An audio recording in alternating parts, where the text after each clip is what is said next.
அனைவருக்கும் வணக்கம். உங்களோடு இணைவது நான் உங்கள் இறை உணர்வு. இன்றைய காணொளியில யார பத்தி பார்க்க போறோம்னா, சிதம்பரம் பிள்ளை அப்படின்னு சொல்லக்கூடிய ஈழ நாட்டு கிறிஸ்தவரினுடைய தமிழ் பணிய தான் இந்த காணொளியில பார்க்க போறோம். வாங்க வீடியோவ முழுமையா பார்க்கலாம். சிதம்பரம் பிள்ளை பிறந்த ஊர் மானிபாய். அத நான் முன்னாடியே சொல்லியிருந்தேன். பெரும்பாலான ஈழத்தைச் சேர்ந்தவர் இந்த மானிபாய் அப்படின்னு சொல்லக்கூடிய யாழ்ப்பாணத்துல நெறைய பேர் பிறந்திருக்கிறாங்க. அங்க மானிபாய்க்கு பக்கத்துல சங்குவேலி அப்படின்ற ஒரு கிராமத்துல பிறந்தாரு. தந்தையாரினுடைய பெயர் வந்து முத்துக்குமாரு. நம்ம இவர பற்றிய குறிப்ப வந்து தேடுகையில வந்து சிதம்பரம் பிள்ளைன்னு போடக்கூடாது.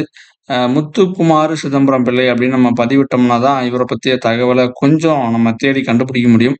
இவருடைய முழு பெயர் அப்படின்னு பார்க்குறப்போ, முத்துக்குமார சிதம்பரம் பிள்ளை அப்படின்னு சொல்லலாம். இல்ல அப்படின்னா, வில்லியம் நெவின்ஸ் இந்த பெயராலயும் இவர அழைக்கிறாங்க. நெவின்ஸ் சிதம்பரம் பிள்ளை இந்த பெயராலயும் அழைக்கிறாங்க. மொழி புலமைன்னு பார்க்குறப்போ தமிழ், சமஸ்கிருதம், ஆங்கிலம் இந்த 3 மொழியும் இவருக்கு வந்து நல்லாவே தெரிஞ்சிருந்திருக்காரு.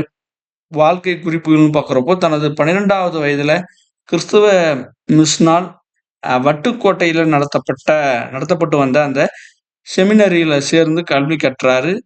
இந்துவான இவர் வந்து செமினரி நிபந்தனைகளுக்கு ஏற்றாற்போல வில்லியம் நெவின்ஸ் அப்படின்ற பெயர வந்து ஏற்றுக்கிறாரு. தமிழ், ஆங்கிலம் தவிர வடமொழியும் இவர் கற்க ஆரம்பிக்கிறாரு. கணிதத்துல சிறந்த அதாவது திறமைசாலியாவும், புலமை நிறைந்தவராகவும் விளங்குறாரு. யாழ்ப்பாண இந்து கல்லூரி அதிபரா பணியாற்றிய நெவின்ஸ் செல்வதுரை வந்து இவரது மகனாவார். கல்வியை நிறைவு செய்து கொண்ட பின்னாடி 1840ல ஆ செமினரியிலேயே மொழிபெயர்ப்பு வேலைகள்ல ஈடுபட்டு பின்னாடி பேராசிரியராகவும் உயர்ந்திருக்கிறாரு. 1855ல வட்டுக்கோட்டை செமினரி மூடப்பட்டதைத் தொடர்ந்து இவர் வந்து தமிழ்நாட்டுக்கு வர ஆரம்பிக்கிறாரு. பின்னர் வின்ஸ்லோ அகராதி தயாரிக்கக்கூடிய வேலையில வின்ஸ்லோ அப்படின்றவருக்கு உதவியா இருக்கிறாரு. அவருடன் 5 ஆண்டுகள் வரை பணியாற்றுறாரு. 1860ல யாழ்ப்பாணத்துக்கு திரும்புறாரு. அந்த ஆண்டுல தான் யாழ்ப்பாணத்துல இருக்கக்கூடிய மத்திய கல்லூரியில தலைமை ஆசிரியர் பதவியை ஏற்றுக்கொள்றாரு. 26 ஆண்டுகால பணிக்கு பின்னாடி 1886ல இக்கல்லூரியை விட்டு விலகுறாரு. 1890ல இந்து சமய வளர்ச்சிக்காகவும், இந்து பிள்ளைகளினுடைய கல்வியினுடைய வளர்ச்சிக்காகவும் பணியாற்றி வந்த சைவ பரிபாலன சபையிடம் வந்து இவருக்கு வந்து ஒப்படைக்கப்படுது. அப்புறமா இந்த பாடசாலை வந்து பார்த்தீங்கன்னா, பின்னாடி பொருத்தமான வேறு இடத்துக்கு மாற்றப்பட்டு யாழ்ப்பாணம் இந்து கல்லூரி அப்படின்ற பெயர் மாற்றம் பெற்றிருக்கு. அதுல எல்லாமே இவருடைய பங்களிப்பு நெறைய இருந்திருக்கு. அதுக்கப்புறமா 1899ல காலமாகுறாரு.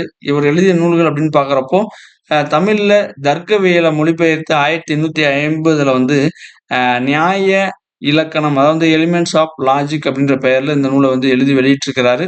ஆங்கில தமிழ் அகராதி வெளியிட்டிருக்கிறாரு. இலக்கிய சங்கிரகணம், தமிழ் வியாகரணம் இந்த மாதிரியான நூல்கள்லாம் எழுதியிருக்கிறாரு. இதுதான் சிதம்பரம் பிள்ளை அவர்கள் பற்றிய ஒரு சிறு குறிப்பு. இந்த காணொளி வந்து உண்மையிலேயே உங்களுக்கு பயனுள்ள வகையில இருக்கும்னு நான் நம்புறேன். அப்படி இருந்தா லைக் பண்ணுங்க, கமெண்ட் பண்ணுங்க, சப்ஸ்கிரைப் பண்ணுங்க. கூடவே சேனல முழுமையா வாட்ச் பண்ணுங்க. நன்றி.